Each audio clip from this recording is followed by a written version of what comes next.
There are a lot of things that I'm not proud of in my life, but probably one thing that stands out is what happened to me my freshman year in college. I had a roommate, friend of mine from Louisiana, and we lived in a dorm room on the first floor that was located by the mailroom. So our room served as a den, a massive locker room for everyone else on the first floor or people who didn't even live in the dorm. We never kept the doors locked.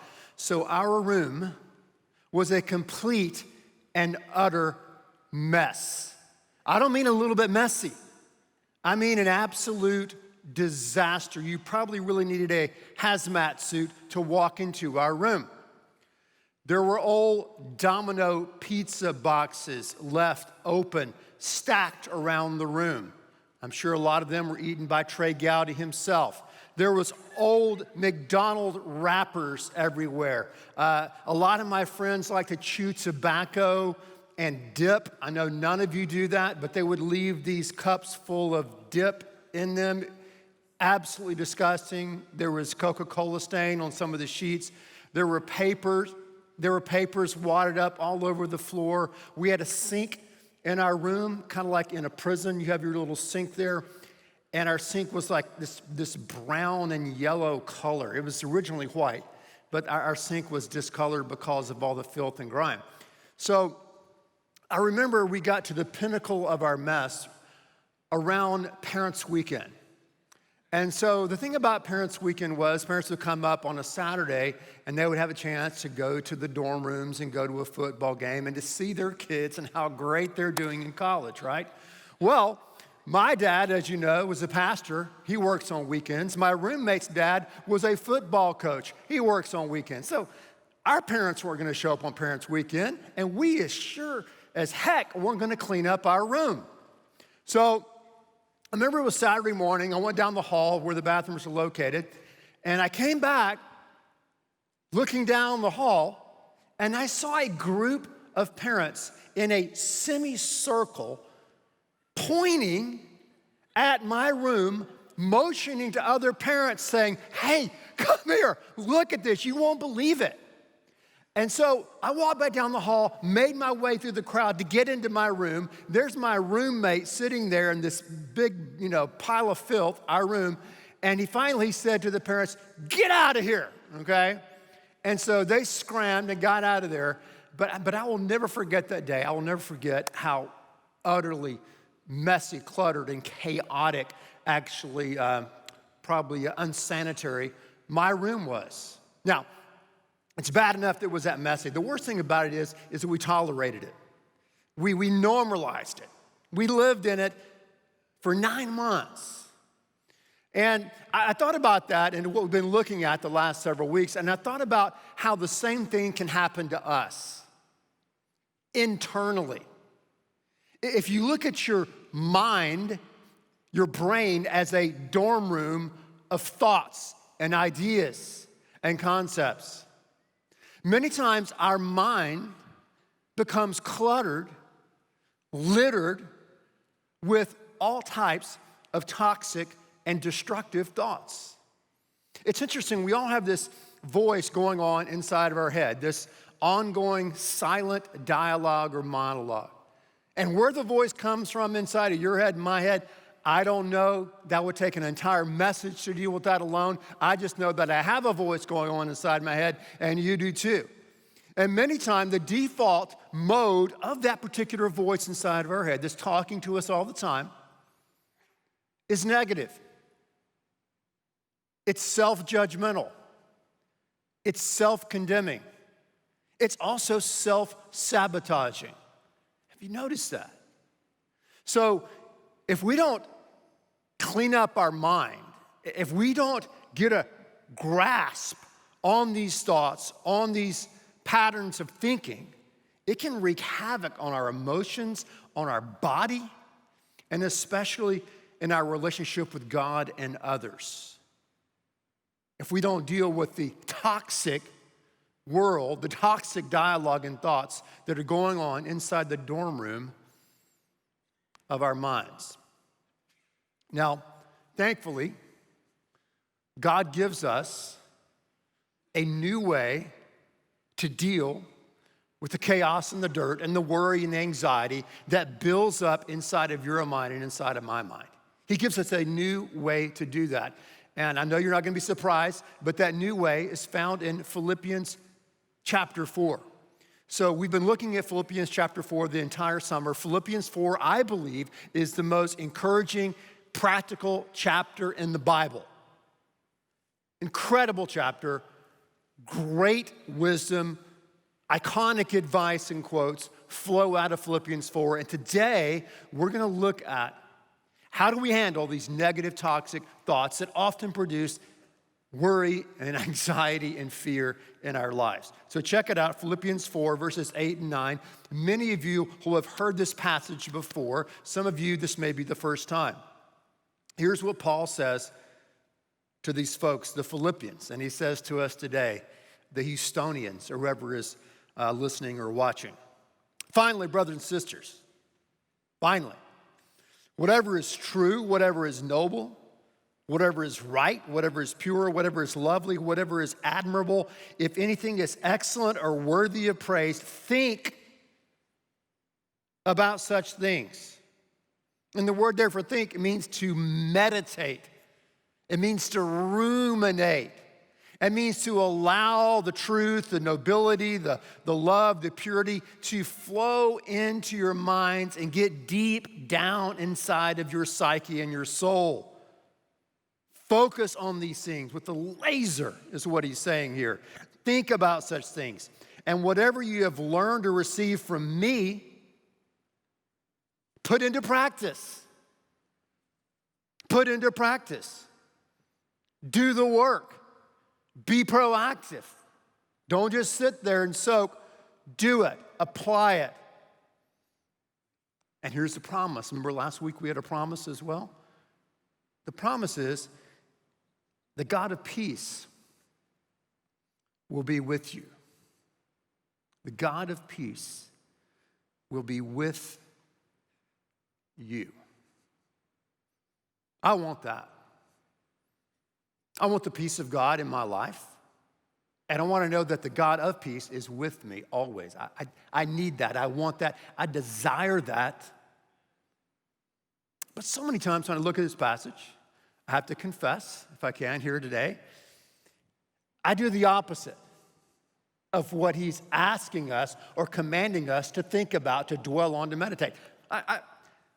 Instead of thinking about whatever is true, I think about whatever is false, whatever is not noble, whatever is wrong, whatever is impure, whatever is unlovely and ugly, whatever is despicable. If something is wrong or twisted, I think about these things. And I don't follow people like Paul who are living out a life that is to be imitated.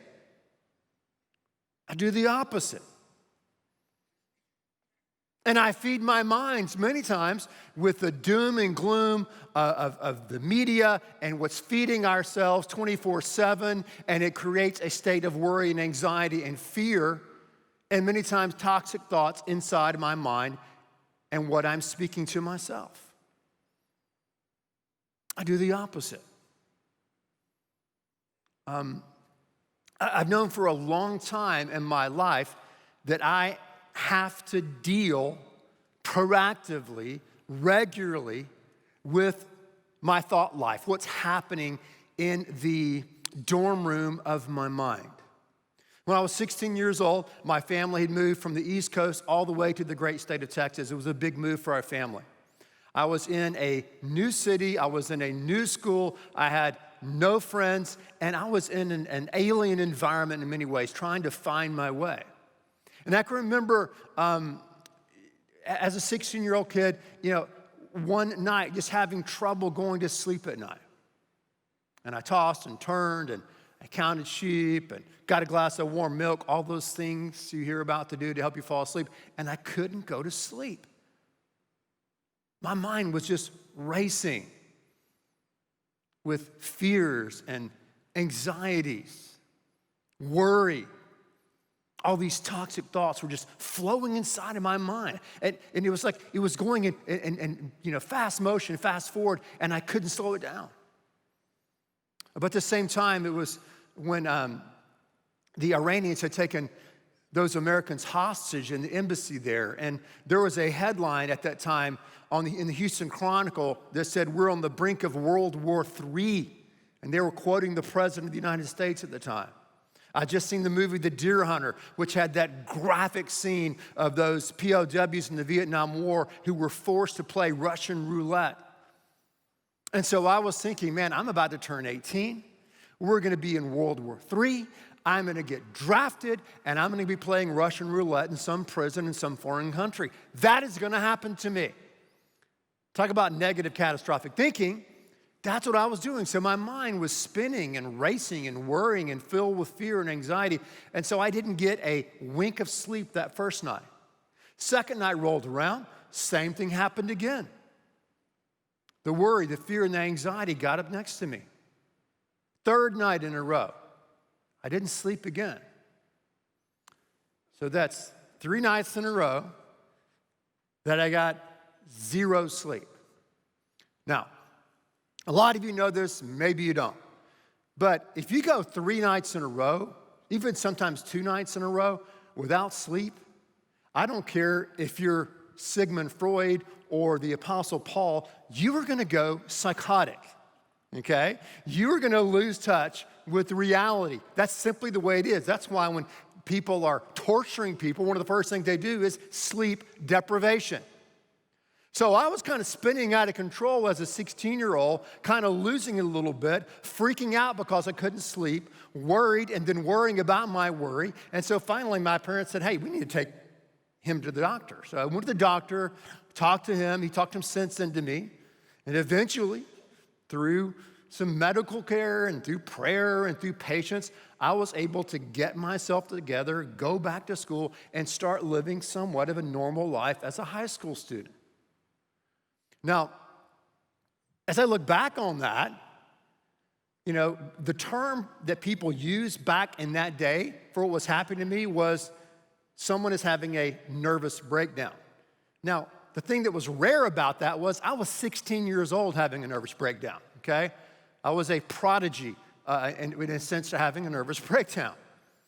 But I came out of it, and I'm thankful that I did, but it taught me a very difficult but important life lesson as a 16-year-old. I knew from that point forward in my life, I was gonna have to deal with my emotions and my anxiety in a very proactive way. I couldn't sit back and say, that'll never happen again. I had to figure out how I could deal with that, how I could deal with that mental aspect of my mind when my mind would race and when I couldn't go to sleep. What was I gonna do about it? So starting way back then and then going into my adult years, for the past 20 years, I've done a lot of study and research on this whole topic of fear and anxiety and getting a grip on that inner room, that inner dorm room called the mind or the brain to really take care of it. So I've read a lot of theology, philosophy, and psychology as it relates to the brain and the mind and having healing and having health in that area. So fortunately for us, what I've discovered is the Bible has a lot to say to us about getting a grip on what's going on inside of our mind. The Bible puts a premium on the mind throughout the scriptures in the Old and the New Testament. We know the proverb, as a man thinketh, so is he. Jesus said to love the Lord your God with all your heart, mind, body, and soul. Love God with your mind. Romans 12 says we're transformed, we're changed. How? By the renewing of our minds. 2 Corinthians says what? We're to take every thought captive to the obedience of Christ. And today he is saying to us what? We need to focus, we need to meditate, we need to think on things that are pure, lovely, right, true, noble, excellent, praiseworthy. So the Bible has a lot to tell us about the mind, about getting a grip on that inner critic that lives inside of you that many times is self-condemning, self-judgy, and self-sabotaging.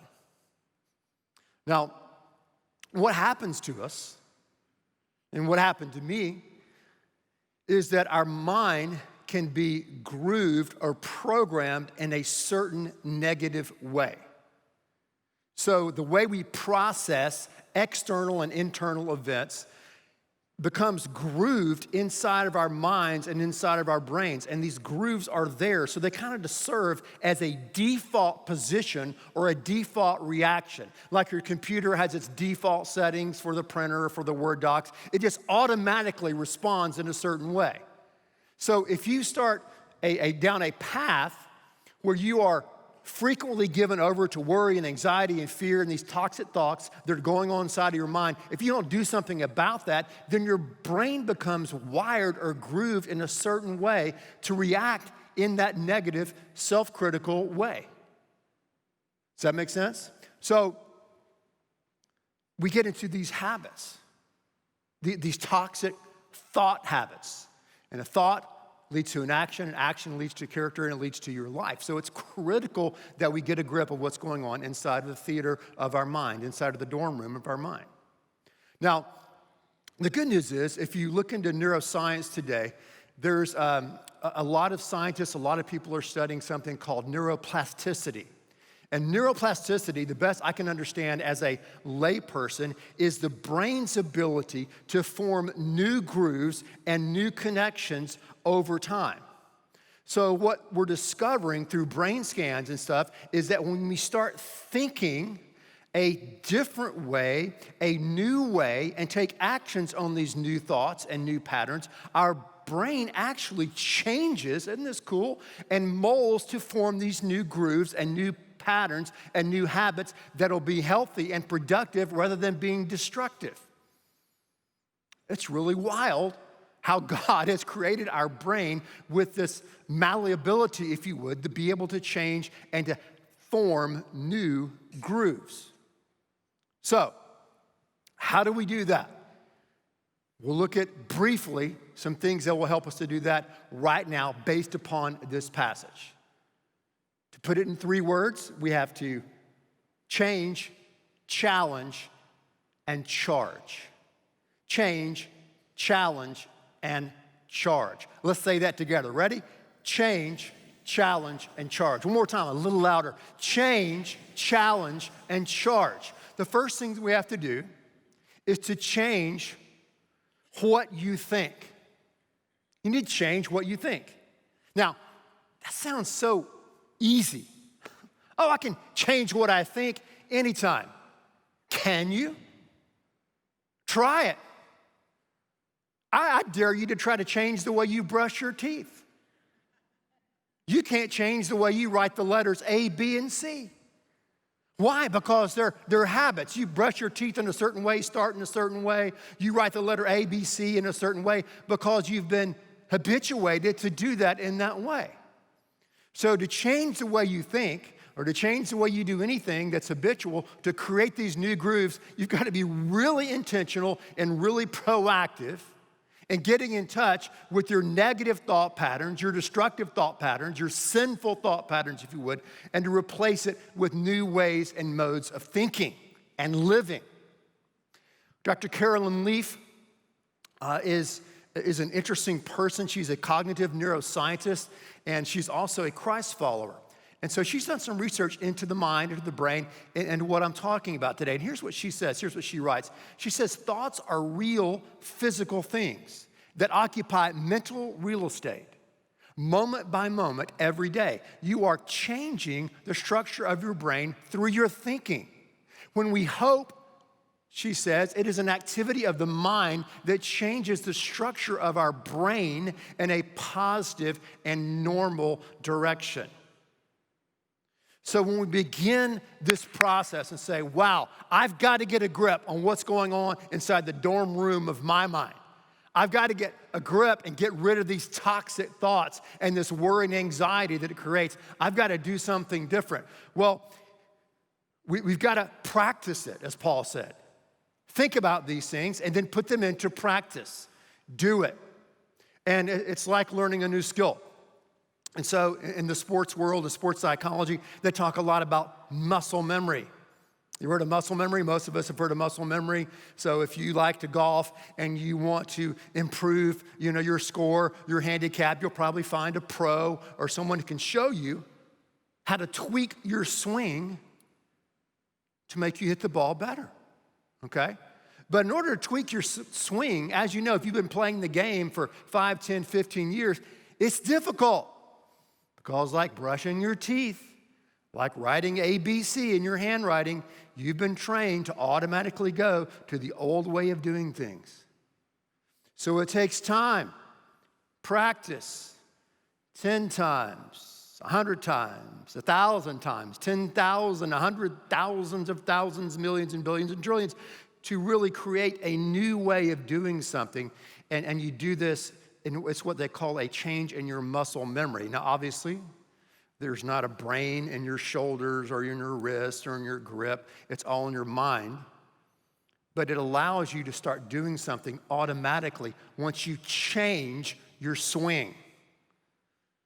Once you change the swing of your mind and you start meditating and thinking about things that are right, that are pure, that are good, that are beautiful, then over time, it changes those grooves, those dynamics inside of your mind, physiologically speaking.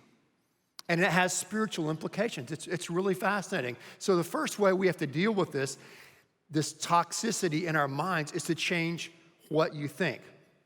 The second thing you have to do is this, is that you have to challenge the lies. Challenge the lies and half-truths. Because many times when you're listening to that inner dialogue inside of your heart and mind, part of what they're saying is true. When the devil tempted Jesus in the wilderness, part of what the devil said was true. When the devil tempted Adam and Eve in the garden, part of what the devil said is true. The devil doesn't come to you in a pitchfork and, red horns. I am the devil. No, the devil's much more clever than that. So that's why we need God to help us. God, help me by your Spirit to determine what thoughts in my mind are lies and half-truths that I need to deal with and get out. I think about a lunch I had with a friend of mine, a couple of years back. And again, he told me this story, and he said, hey, you can use this story with my permission. So I'm using the story. And he told me, and this guy's a great guy. He's a great husband. He's a great dad. He's been very successful in business. He's very active and plugged into our church. Great guy. I've known him for many, many years. But he said, Ben, something happened to me a few years back I wanted to share with you. He said, I was up in the morning. I was having a quiet time. I was praying and reading the Bible, and a thought came into my mind. And the thought said this, it was something like this. He said, you're not a failure. You just don't measure up. You're not good enough, and time's running out. You're not a complete failure, but you really don't measure up if you compare yourself to other people, and time's running out. So my friend said, this random thought just kind of flowed into his mind, and he didn't know where they came from, but he started to think about it. And the next morning, he started rolling that thought over again. And the next morning, the next week, and the next week, and pretty soon it led my friend into a state of depression. And he was in there for a year until he began to renew his mind on God's word and challenge these lies that were able to pull him up out of this rut. He challenged the lies. So you have to challenge the lies. You have to speak directly to that inner critic inside of you that's condemning you for things that God's forgiven you for, that's telling you that you're a loser, that nobody wants you, that you're not going to make it through it, or whatever.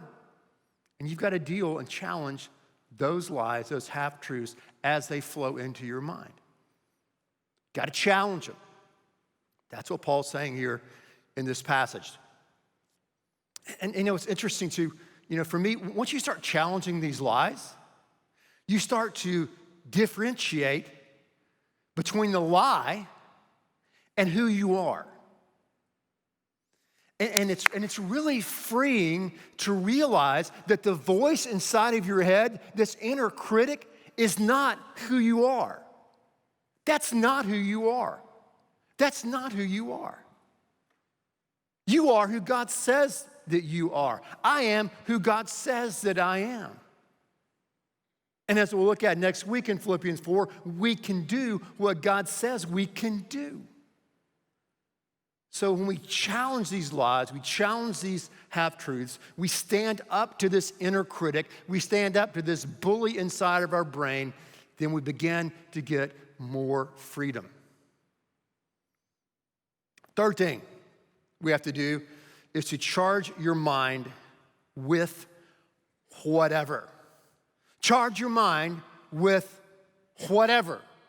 Did you notice that? In Philippians 4, my kid's favorite word is mentioned over and over again, whatever. Listen, charge your mind with whatever. Whatever is true, God defines what is true. God defines what is real. Whatever is noble, whatever is right, whatever is righteous, whatever is pure, whatever is lovely, whatever is admirable, excellent, praiseworthy, this is what we charge our minds with. Basically, we charge our minds with the mind of Christ because Christ is truth. Christ is noble. Christ is excellent. Christ is worthy of all of our praise. So we ask God, God, help me to replace these lies with the truth of your mind, the mind of Christ. Think about these things. Meditate on these things. Ruminate on these things. Speak these things into your life. Challenge the lies and the half-truths that are flowing into your heart and mind. And then he says, what? All these things you've learned and seen from me, put them into practice. Paul's like, guys, you know my story. You know that I've been beaten. You know that I have been tortured. I've got scars in my body. I've got a thorn in my flesh that God still will not heal. You know my suffering. You know my persecution. You know that I'm writing you from prison right now. You know my pattern of life. You know that I have persevered through many difficulties and hardships. So you need to follow that example, is what Paul is saying. Follow my example as I follow the example of Christ.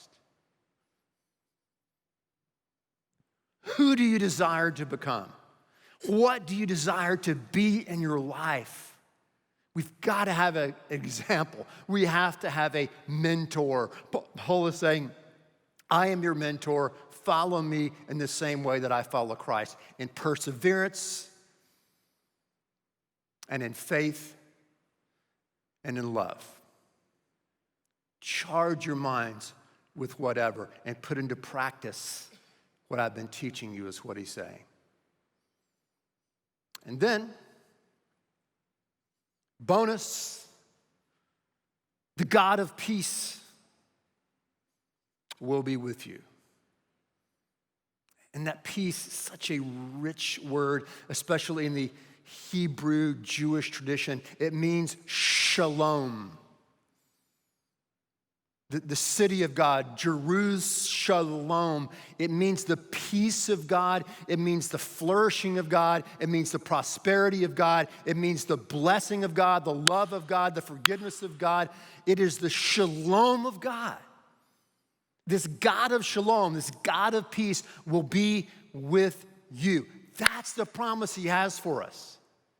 As we renew our minds, as we get rid of the clutter and the chaos and the worry and the anxiety, and begin to focus and meditate on those realities of Christ, of being lovely and pure and right and excellent. The God of peace will be with you, or as we talked about last week, the peace of God, the shalom of God will be with you. It doesn't mean that you will not have conflict in your life. It doesn't mean the peace of God that you have it all figured out. It doesn't mean that there's no pushback, no persecution. No, it means in the midst of your diverse and ever-changing circumstances, this God of peace, this God of shalom will be with you and will guide you and will lead you.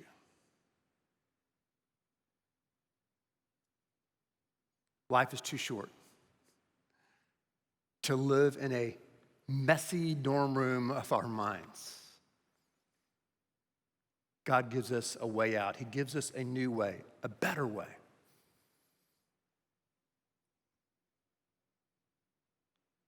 To change, to challenge, and to charge our minds